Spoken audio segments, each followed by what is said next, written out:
Jika diyakini oleh sebagian kalangan, bisa digunakan untuk keperluan medis. Seberapa besar hal ini dapat dipertanggungjawabkan? Saya sudah bersama dengan Dr. Widya Murni yang pernah meneliti tentang ganja. Selamat malam Dr. Widya. Selamat malam. Kita bicara soal ganja, fakta dan mitos.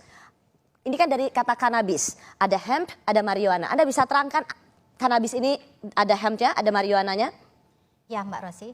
Jadi sebenarnya ganja atau kanabis itu terbagi atas dua golongan besar, yaitu hemp yang mengandung 20% CBD atau cannabidiol dan mengandung kurang dari 0,3% THC. Oke, ini apa sih CBD ini apa, THC ini apa? Sebentar, THC adalah kandungan ganja yang menyebabkan kita fly. Itulah yang membuat orang kalau misalnya ngerokok ganja gitu, jadi dia feeling high. Ya mungkin juga ya, tetapi ternyata high itu hanya bisa disebabkan oleh tanaman marijuana yang mengandung THC-nya tinggi dan CBD-nya rendah. Oke. Dalam artian ini, tidak semua ganja menyebabkan high. Jadi, yang narkotik itu kan yang dianggap bisa bikin fly. Nah, kalau kita menyamaratakan semua ganja itu sama, bukannya kita sudah mendekriminalisasikan ganja. Jadi ini ada dua ya, ada hemp, ada marijuana. Ya. Ini ya bagian dari tanaman ganja yang bisa membuat orang fly ya. Oke. Lalu? Nah, sekarang kita lihat ada dua tanaman.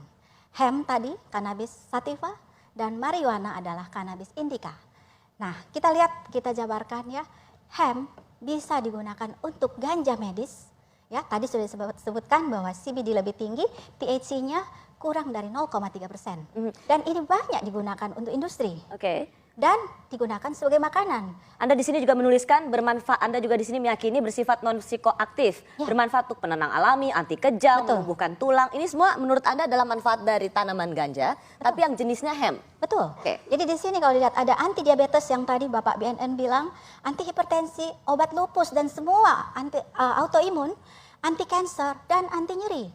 Nah, di dalam tubuh kita ada sebuah sistem, Mbak, yang bernama sistem endokannabinoid. Artinya apa? Sebenarnya dalam tubuh kita pun menghasilkan kanabis endogen, Pak. Tetapi sistem endokannabinoid yang berimbang itu akan menyebabkan kita tidak memiliki semua gejala gangguan ini.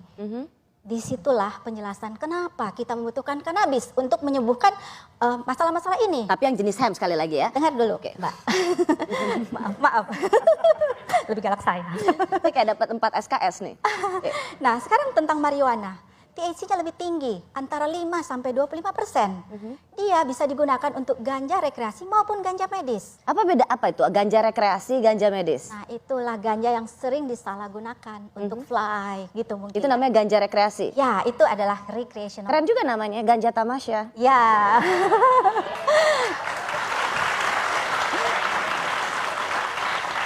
Oke. Ya.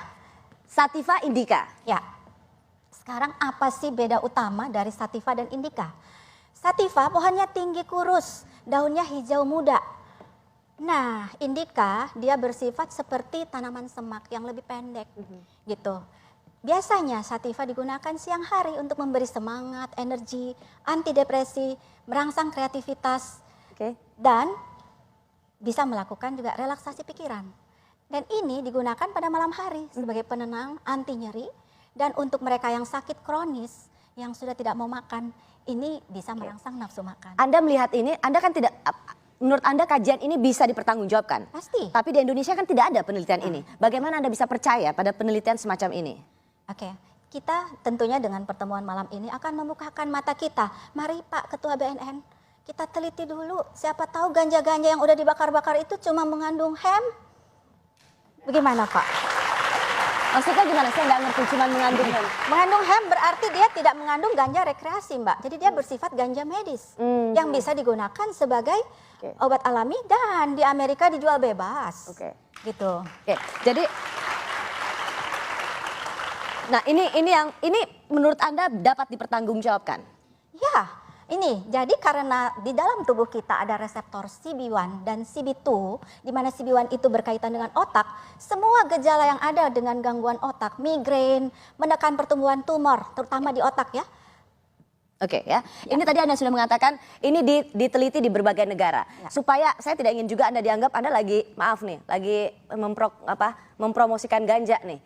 Bukan itu kan sebenarnya arah advokasi medis Anda. Tetapi yang ingin Anda sampaikan adalah mari terbuka pada penelitian karena semua negara sudah melakukan penelitian itu. Betul. Apakah kita perlu ada penelitian soal ini? Perlu, Mbak. Jadi ini adalah negara-negara yang sudah melegalkan ganja medis.